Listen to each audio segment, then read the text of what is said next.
Hello बच्चों, नमः संस्कृताय। कैसे हैं आप सभी? स्वस्थ रहिए, व्यस्त रहिए, मस्त रहिए सब। हाँ बच्चों, तो आज आपको क्या पढ़ाना है? उच्चारण स्थान।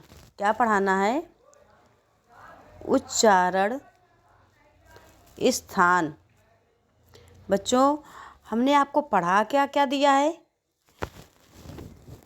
महेश्वर सूत्र पढ़ा दिए, वर्ण विचार पढ़ा दिया, प्रत्याहार बता दिया। अब आपको उच्चारण स्थान बताएंगे कि उच्चारण स्थान कैसे वर्णों का उच्चारण होता है, या जो वर्ण हैं इनका उच्चारण स्थान कहाँ से है। तो बच्चों, आज आप पढ़ेंगे वर्णों का उच्चारण स्थान। बच्चों, उच्चारण स्थान में आप सर्वप्रथम पढ़िए कंठ को। आ का वर्ग, हा और विसर्ग को हम कंठ से उच्चारित करते हैं। इनका उच्चारण स्थान बच्चों कंठ होता है। यह कंठ से लिए जाते हैं। अब आप ये देखेंगे कि इसमें कु क्यों लिख दिया है। तो बच्चों, ये हमारा वाचक शब्द है। वाचक शब्द होता है, अर्थात ये कु को हम क्या कहते हैं? वाचक। अब जैसे घर का एक कोई मेंबर गार्जियन होता है, वही उसी तरह से वाचक शब्द है। अपने इनके घर में 5 सदस्य हैं, समझ लो। एक का है, एक खा, गा, घा, अंगा। इसी तरीके से का हो गया सबसे बड़ा, तो का पहले प्रथम आने के कारण का हमारा वाचक शब्द हो गए। इसी तरह से प्रत्येक लाइन को ये समझ लीजिए, ये सभी पड़ोस पड़ोस के घर हैं, सभी पास पड़ोस के घर में ये एक प्रथम है और उनको आप वाचक शब्द से समझते हैं। अब ये हमारा उच्चारण स्थान के लिए आ का वर्ग, हा और विसर्ग का उच्चारण स्थान बच्चों कंठ होता है। फिर बच्चों, चा वर्ग, या और सा का उच्चारण स्थान तालु होता है। री टा वर्ग, रा और सा का उच्चारण स्थान मूर्धा होता है। ली ता वर्ग, ला और सा का उच्चारण स्थान दंत होता है। उ पा वर्ग, पद्यमानी पाफा का स्थान ओष्ठ होता है। बच्चों, आप अपनी कॉपी पे एक तालिका ज़रूर बना लेना। अगर चाहें तो हमने सूत्र भी लिखे हैं, सूत्र भी के हिसाब से भी आप लोग लिख लेना। यह सूत्र के द्वारा भी आप समझ जाएंगे इसे। अब जैसे आपने लिखा कंठ, तालु, मूर्धा, दंताह, ओष्ठौ, तो ये आपके मन में एक प्रश्न आना चाहिए, स्वाभाविक है ना, कि हमारे 3 तो कंठ, तालु, मूर्ध है, तो दंत होना चाहिए, ओष्ठ होना चाहिए, इसमें दंताह क्यों हो गया? ये कोई प्रश्न आने वाला नहीं है कि ये प्रश्न पेपर में आएगा, लेकिन हम इसलिए बता रहे हैं आपको कि आपके मन में ऐसे प्रश्न उठ रहे हों यदि, तो आप ये सोचिए, यदि नहीं उठ रहे तो ये स्वाभाविक है कि कुछ बातें ऐसी होती हैं जो हम जिनको समझ नहीं पाते, लेकिन उनका समझना और जानना बहुत ही आवश्यक होता है। जैसे कंठ हमारा एक होने के कारण एक वचन है, ये तालु एक वचन है, मूर्धा एक वचन है, दांत हमारे 1 और 2 से भी अधिक हैं, इसलिए इसको दंताह कहा गया। जैसे एक वचन, द्विवचन और बहुवचन में जैसे होता है बालक, सभी बालक खेलते हैं, तो बालक पे क्या आ जाएगा? बालकाह। तो रामः रामौ रामाः, वैसे दंतः दंतौ दंताः। ये हमारा दांत जो शब्द है, दंत जो शब्द है, इस दंत शब्द को हम क्या कहते हैं? बहुवचन। अगर इसमें पूछा जाए यह कौन सा वचन है, तो ये बहुवचन होता है। ओष्ठ, ओष्ठ हमारा ओष्ठौ लिख दिया गया, तो ओष्ठौ हमारा द्विवचन है बच्चों। कौन सा वचन है? द्वि। 2 वचन होने के कारण एक पर, एक अधर, अधर और ओष्ठ को मिलाकर ओष्ठौ बन गया। ओष्ठा, ओष्ठौ, 2 वचन लगा दिया गया। तो बच्चों, इसमें मत कंफ्यूज होना कि यहाँ कंठ है, यहाँ मूर्धा है, यहाँ दंता हो गया, ओष्ठा हो गया, ऐसा नहीं है। अब बच्चों, इसके बाद आपका आता है, जैसे आपने उपध्यमानीय ओष्ठौ पढ़ लिया, इसके बाद में इनके पंचम वर्ण आते हैं, या, मा, गा, ड़ा और ना। अब कह दीजिए आप ये इस तरह से आपने क्यों लिखा है। तो ये हमारा लिखने का कोई अलग से ढंग नहीं है, ये हमारे महर्षि पाणिनि ने ही अपने अष्टाध्यायी में लिख दिया है और महेश्वर सूत्रों में लिख दिया है। बच्चों आपको हमने पढ़ाया था इमंगड़ाना नाम, तो इया चा वर्ग हो गया, माँ पा वर्ग हो गया, अंगा का वर्ग हो गया, रा टा वर्ग हो गया, ना ता वर्ग हो गया। ये क्रमशः इसलिए नहीं लगाया गया कि इसके बाद में भी एक माँ था, वो ऐसे था। आपसे हमने बताया था ये इत संज्ञा कड़ होते हैं, उनको नहीं लिखा जाता, नहीं गिना जाता। तो बच्चों यहाँ तक आपने पढ़ा, तो अर्थात आप ये समझ लीजिए कि अंगा, इया, अड़ा, ना और माँ का उच्चारण स्थान बच्चों नासिका होता है। क्या होता है बच्चों? नासिका होता है। अब नासिका होता है, आप ये भी कह सकते हैं। अंगा का उच्चारण स्थान तो मैम ने कंठ बताया, इया का उच्चारण स्थान तालु बताया, अड़ा का उच्चारण स्थान मूर्धा बताया, ना का उच्चारण स्थान दंत बताया, माँ का उच्चारण स्थान ओष्ठ बताया। फिर ऐसा क्यों बता रही हूँ कि ये नासिका भी। तो बच्चों आप एक बात ध्यान रखना कि हमारा जो ये नासिका वर्ण होते हैं, ये इनको हम पहचान करते हैं अनुस्वार से। अब अनुस्वार समझ लीजिए, जैसे आप लोग लिखते हैं गंगा कैसे लिखते हैं? इस तरह से, जबकि गंगा ऐसे भी लिखा जाता है और ये शुद्ध भी है, गंगा। अब ये जो अंगा है, ये अंगा और यहाँ पर उठ के चला गया तो क्या बन गया बच्चों? अनुस्वार हो गया। और ये अनुस्वार होने की वजह से नाक से उच्चारण करना पड़ता है गंगा। समझ गए बच्चे? तो इन उच्चारण स्थान के साथ साथ आपको ये देखना है कि यदि अंगा है तो ये नासिका के साथ साथ कंठ है, इया है तो बच्चों नासिका के साथ साथ तालु है। अगर आड़ा है तो बच्चों इसका उच्चारण स्थान मूर्धन्य तो है ही, मूर्धा तो है ही, लेकिन नासिका भी है। बच्चों ना का उच्चारण स्थान दंत है और नासिका भी है, और माँ का उच्चारण स्थान ओष्ठ है और नासिका है, तो दोनों होते हैं। कभी कभी प्रश्न में बच्चों पूछ लिया जाता है कि मान लीजिए आपके प्रश्न में पूछा गया कि ना का उच्चारण स्थान क्या है। पहले विकल्प में दे दिया गया नासिका, दूसरे विकल्प में दे दिया गया दंताह, तीसरे विकल्प में दे दिया गया नासिका और दंताह दोनों, और चौथे विकल्प में दे दिया गया इनमें से कोई नहीं। तो आप बच्चों क्या करेंगे? नासिका भी आपने पढ़ी है, दंताह भी आपने पढ़ा है, और इनमें से कोई नहीं तो पहले से नहीं होगा।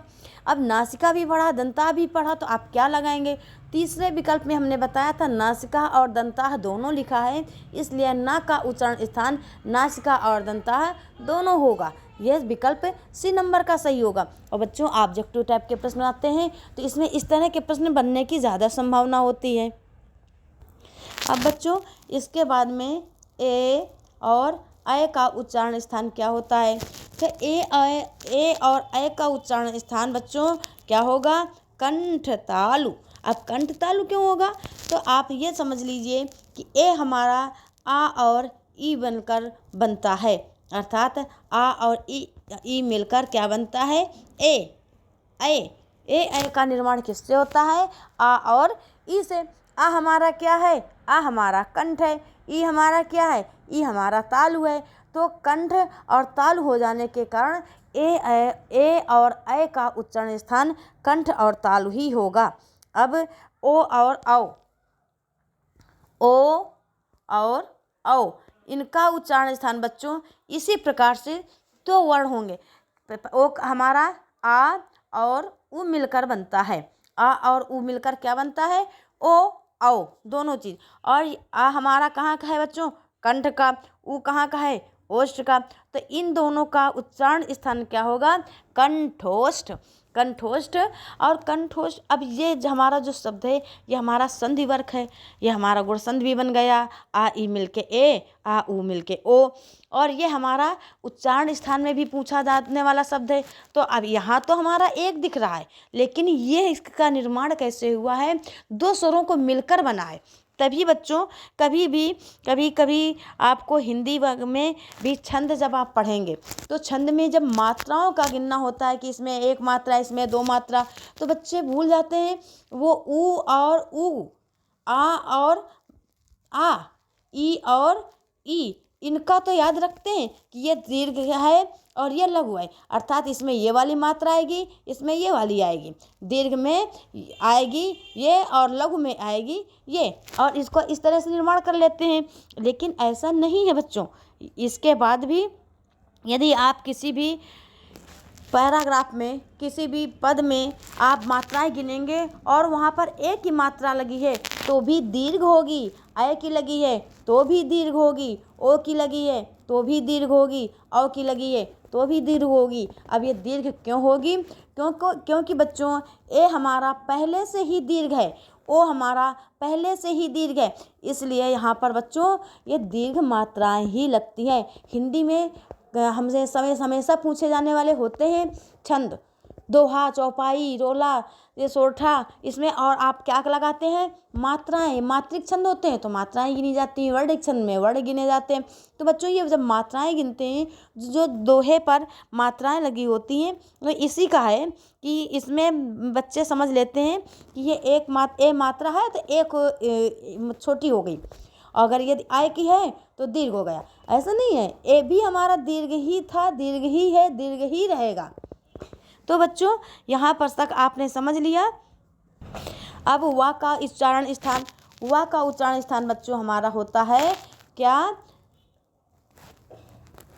दंत और ओष्ठ। वा का उच्चारण स्थान बच्चों दंत और ओष्ठ होता है। दंत और ओष्ठ हमारा कहाँ का होता है? वा का उच्चारण स्थान होता है। बच्चों सूत्र के द्वारा भी आप इस तरह से लिख लेना कि अकुह विसर्जनीयानाम कंठः, इचु यसानाम तालुः, ई चावर्ग या और सा, आ कावर्ग हा और विसर्ग। बच्चों अगर यदि आप यह सूत्र अभी से पढ़ेंगे या लिख लेंगे तो बहुत ही सही रहेगा, फिर आप जैसा समझ पाएँ।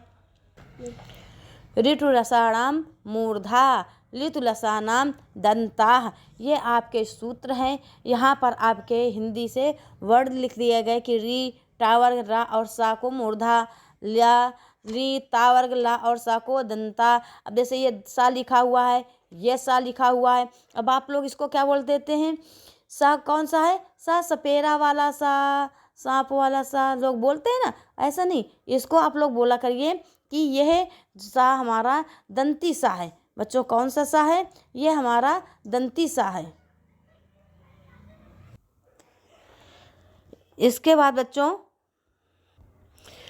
उपपद्यमानीयानाम ओष्ठौ, इमंगड़ानानाम नासिका चा। देखो यहाँ पर चा शब्द लिखा है, नासिका और, अर्थात ये तालु, ओष्ठ, कंठ, मूर्ध और दंत के साथ भी नासिका होता है। अगर इसको अलग दे दो, इसको अलग दे दो तो ये हमारा गलत हो जाएगा।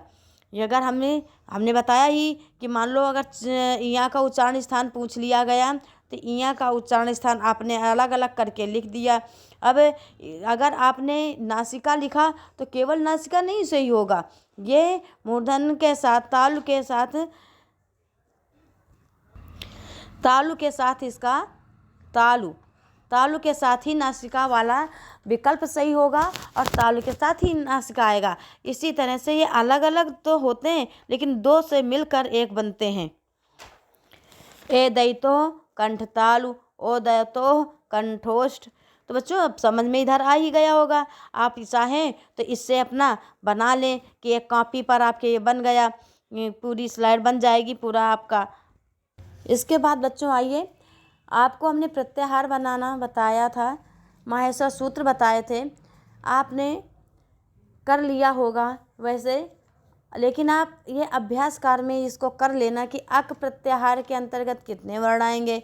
हमने पूरी आपको बताया था कि एक तरफ प्रत्याहार, उसके दूसरी तरफ संज्ञक वर्ण, फिर कितने प्रत्याहार बने, ये सब उनकी संख्या कितनी होती है, 42।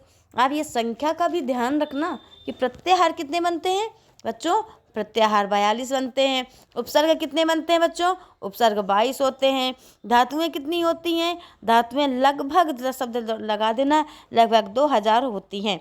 तो इस तरह से बच्चों अब आपको प्रत्याहार बनाना है तो आप अब अक का प्रत्याहार बनाएंगे तो किस तरह से बनाएंगे।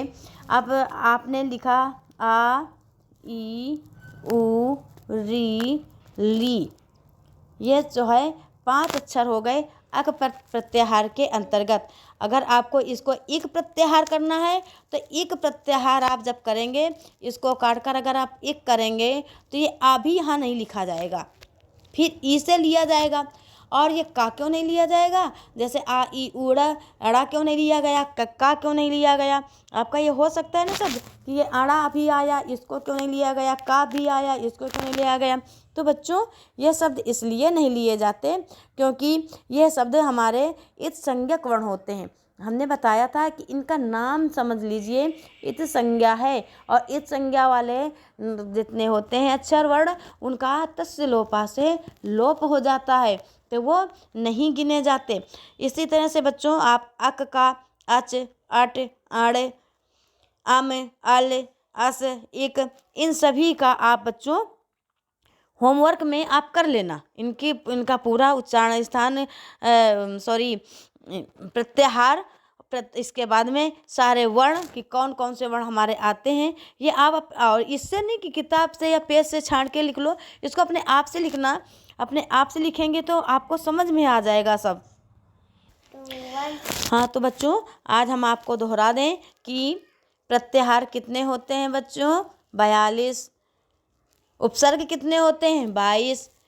धातुएं कितनी होती हैं, 2000। और यदि आपसे पूछ लिया जाए बच्चों कि धातुएं 2000 होती हैं लेकिन प्रत्यय कितने होते हैं, तो प्रत्ययों की संख्या कोई संख्या नहीं होती। और हमारे सूत्र कितने होते हैं, अब आप पूछ सकती हैं कि कौन से सूत्र, तो हम बता दें यदि हम उसको कहें कि शिव सूत्र कौन से होते हैं, तो शिव सूत्र 14 होते हैं और इन्हीं महेश्वर सूत्रों को शिव सूत्र भी कहा जाता है। बच्चों इनके अनेक नाम है, माहेश्वर सूत्र भी शिव सूत्र को ही कहते हैं। प्रत्याहार सूत्र पूछ लें कि आपको बताइए प्रत्याहार सूत्र कितने होते हैं, तो प्रत्याहार कंफ्यूज मत हो कि ये अनेक नाम क्यों ले रही। हो सकता है आप एक स्टूडेंट हैं, आपका नाम राधा है, हो सकता है आपको लोग राधा नाम से बुलाते हो, आपका दूसरा नाम घर का कोई सुलेखा हो उस नाम से बुलाएंगे, अनुराधा हो उस नाम से बुलाएंगे। तो आप व्यक्ति तो एक है लेकिन सबके लिए अलग है। उसी तरीके से सूत्र यही हैं लेकिन इनके कई नाम हैं और इनके सभी नामों का क्रमशः आपको ज्ञान होना चाहिए कि ये इन कितने नामों से जाने जाते हैं। तो बच्चों माहेश्वर सूत्र आपने तैयार कर लिए होंगे तो निश्चित ही आप प्रत्याहार बहुत ही आसानी से बना सकेंगे। बच्चों आज के लिए इतना ही। यदि आपको हमारी पढ़ाई हुई बात, कही हुई बात, बताई गई बात आपको अच्छी लगे, आपको समझ में आए तो आप इसको लाइक करना, शेयर करना, सब्सक्राइब करना तो मत ही भूलें। और इस वीडियो को ज़्यादा से ज़्यादा शेयर करें। बच्चों कई बच्चों ने कहा कि मैम साहित्य में, तो हम साहित्य भी पढ़ा देंगे, जो आपको समझ में ना आ रहा हो वो पूछ लीजिए। फिलहाल अभी व्याकरण पढ़ा रहे हैं क्योंकि व्याकरण सभी में समानता एक ही होती है और शुरू से हम पढ़ा रहे हैं। अब हमारा जो है अगला जो टॉपिक होगा वो हम पढ़ाएंगे आपको प्रयत्न। क्या पढ़ाएंगे बच्चों, प्रयत्न। आपको हम पढ़ाएंगे कि प्रयत्न क्या होता है। तो इस प्रयत्न को भी पढ़ाना है तो आप ऐसा करें कि अगर आपको ये वीडियो अच्छी लगे ज़्यादा से ज़्यादा लाइक करें, शेयर करें, सब्सक्राइब करें।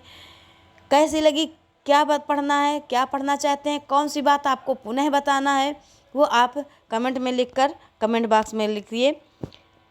जय हिंद बच्चों, जय भारत, नमः संस्कृताय, जय माता दी।